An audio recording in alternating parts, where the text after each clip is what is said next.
kasus Wang Yijun, bayinya akhirnya dilahirkan setelah saat dia berusia 92 tahun, artinya 60 tahun dia mengandung bayi tersebut. Pada saat melahirkan bayinya, dokter mengatakan bahwa bayinya telah meninggal dunia.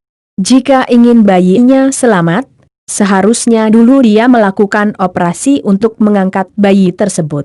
Konon katanya, Wang Yijun ketakutan untuk menjalani operasi, jadi dia membiarkan bayinya terus berada di dalam kandungannya. Dia menahan rasa sakitnya tanpa melahirkan dan terus hidup sebagai wanita hamil selama 60 tahun. Kemudian, dia akhirnya melahirkan setelah rasa sakitnya membuatnya tak tahan. Wang dilarikan ke rumah sakit tahun 2008. Setelah dilakukan, melansir dari Intisari yang dikutip dari Today Found Out, saat itu Wang berusia 31 tahun, dia tidak pernah tahu jika kehamilannya akan berlangsung selama bertahun-tahun. Wang memiliki kondisi langka yang disebut dengan kehamilan ektopik, yang artinya telur tidak melekat ke dalam rahim. Pada sebagian besar kehamilan ektopik, sel telur akan ditanamkan di tuba falopi, tetapi dalam kasus Wang, sel telur tepat di luar tuba falopi, sehingga membuatnya mengalami kehamilan perut.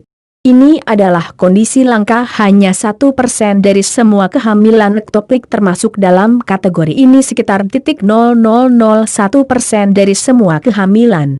Pada kehamilan perut, embrio menempel pada organ di dalam perut, bahkan bisa menempel pada hati, diafragma usus atau limpa. Anehnya, kehamilan perut belum tentu menyebabkan kematian untuk bayi. Meskipun ada rasio A21% bayi terlahir cacat karena kurangnya buffer cairan ketuban dan kompresi lebih karena bayi tidak berada dalam rahim. Dan beginilah bentuk bayi nenek Wang Yijun. Dalam kasus Wang Yijun, bayinya akhirnya dilahirkan setelah saat dia berusia 92 tahun, artinya 60 tahun dia mengandung bayi tersebut. Pada saat melahirkan bayinya, dokter mengatakan bahwa bayinya telah meninggal dunia. Jika ingin bayinya selamat, seharusnya dulu dia melakukan operasi untuk mengangkat bayi tersebut. Konon katanya, Wang Yijun ketakutan untuk menjalani operasi, jadi dia membiarkan bayinya terus berada di dalam kandungannya.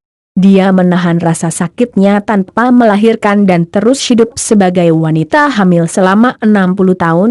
Kemudian, dia akhirnya melahirkan setelah rasa sakitnya membuatnya tak tahan. Wang dilarikan ke rumah sakit tahun 2008. Setelah dilakukan USG, dokter menemukan bayi di dalam perutnya, kemudian mengeluarkannya dan kondisi sungguh mengenaskan. Bayi mumi yang dilahirkan oleh Wang Yijun. Bayi tersebut terlahir dalam kondisi kering dan membantu, dan kondisi sudah mati. Janin yang sudah mati biasanya akan mengalami pengerasan, yang artinya bayi tersebut sudah menjadi mumi ketika dilahirkan. Dokter terkejut dan terheran-heran, bagaimana bisa Wang menahan rasa sakitnya selama puluhan tahun?